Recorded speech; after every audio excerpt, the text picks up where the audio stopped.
Trading tidak menghasilkan uang. Yang terjadi adalah berpindahnya uang dari orang yang untung ke orang yang rugi. Mungkin kalian sering mendengar filosofi trading di atas, dan itulah faktanya. Itulah yang terjadi. Jika memang itu yang terjadi, maka kita semua berperang secara, dalam tanda kutip, adil. Sebuah perang terbuka dalam medan algoritma pasar.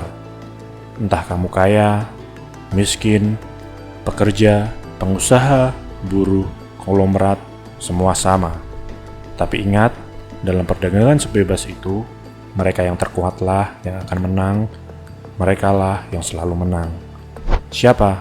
Para kapitalis. Sebagaimana para kapitalis membanjiri kita dengan iklan untuk memperbudak kita dengan budaya konsumerisme, para kapitalis jugalah yang akan membantai kita di pasar trading. Begitu mudahnya mereka mengendalikan psikologis kita. Sadarkah kamu?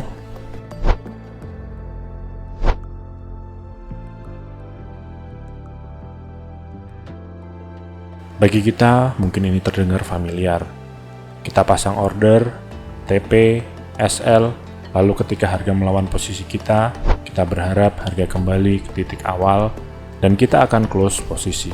Ini adalah psikologi yang diharapkan oleh manipulator. Kita akan bahas kali ini. Kita akan menerapkan psikologi dalam pergerakan chart. Pertama, kita manfaatkan area di mana banyak trader terjebak.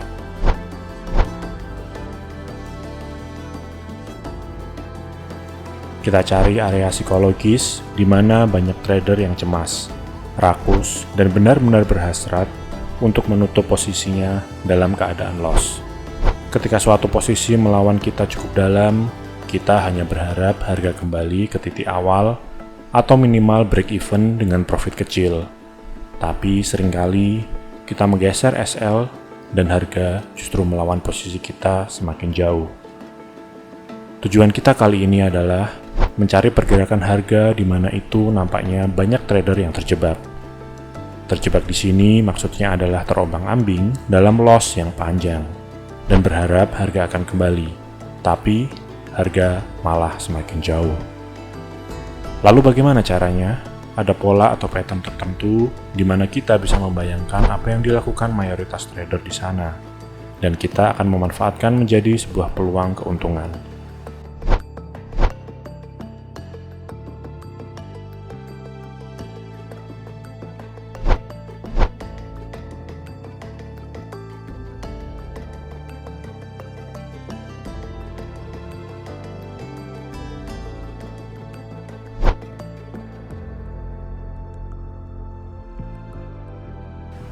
Candle panjang atau Marubozu.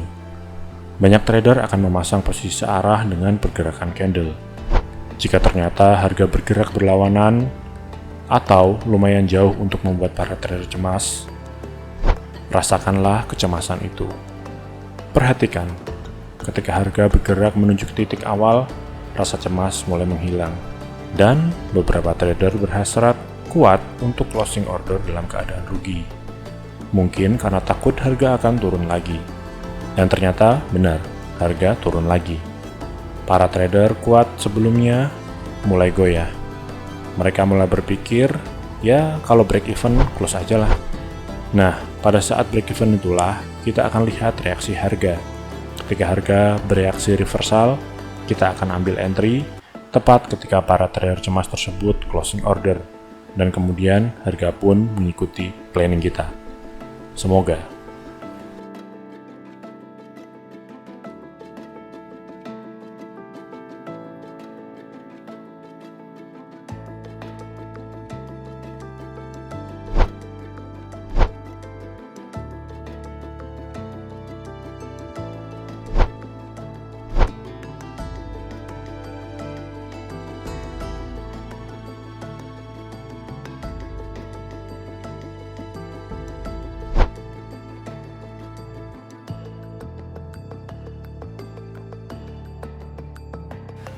Fake out atau false breakout.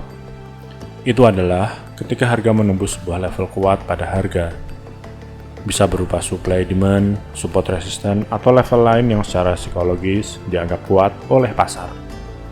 Kita harus bisa mengimajinasikan di mana banyak trader memasang stop loss mereka. Beberapa trader tanpa stop loss mungkin masih bertahan karena harga bergerak berlawanan, sebagaimana pola yang sudah kita pelajari di awal. Trader hanya berharap titik awal untuk mengakhiri order mereka. Dan ketika harga kembali ke titik fake out, harga pun memantul dan berbalik. Fake out atau false breakout adalah suatu kondisi ketika harga menembus sebuah level kuat pada harga, seakan-akan akan breakout, tapi harga malah memantul.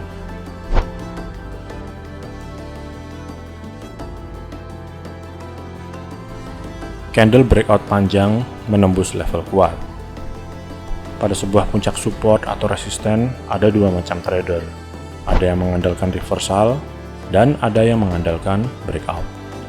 Ketika sebuah puncak terbentuk, pasti ada yang memasang pending order di sana. Ketika tiba-tiba Marubozu menembus level itu, trader breakout akan sangat senang, dan trader reversal akan sangat cemas. Trader breakout mulai mengambil profit tipis-tipis, dan trader reversal seperti biasa, hanya berharap harga kembali ke titik awal, dan lagi, di sanalah kita akan entry.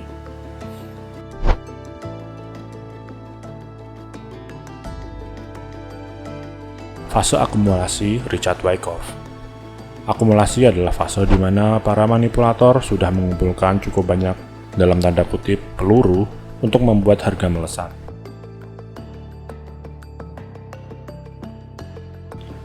Fase ini terlihat seperti sideways.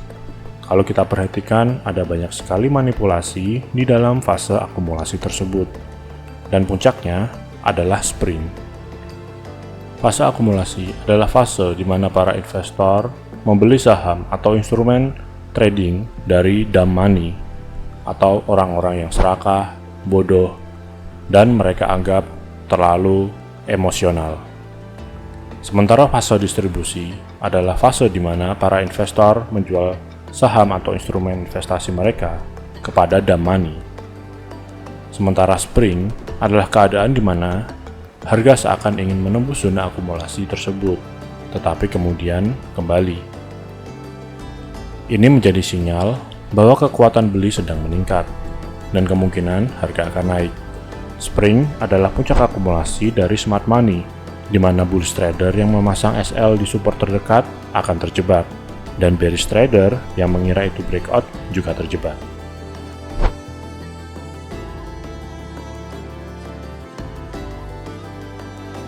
Uptrust, sebuah fake out yang terjadi di puncak tren. Dan seperti biasa, kita menunggu ketika harga kembali ke titik awal. Tren bagaikan realitas intersubjektif yang dipercayai banyak trader sebagai kebenaran. Semakin banyak trader yang percaya, semakin banyak yang tertipu. Dan kita tidak akan menjadi bagian yang tertipu.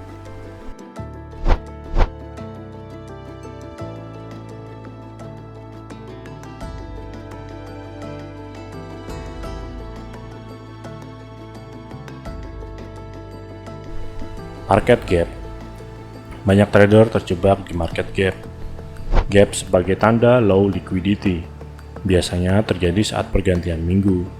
Ketika gap terjadi, akan banyak trader terjebak dalam loss, dan biasanya mereka akan menunggu harga kembali ke titik awal untuk closing order.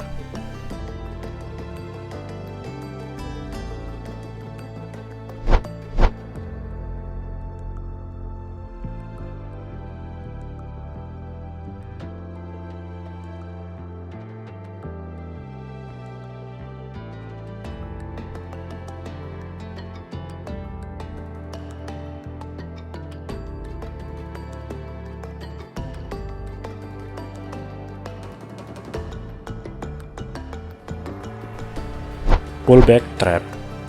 Ketika trader mengira itu adalah garis tren, ternyata muncul garis tren baru.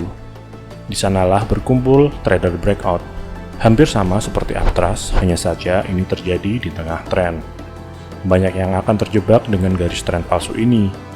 Dan seperti biasa, kita tunggu harga kembali ke titik awal.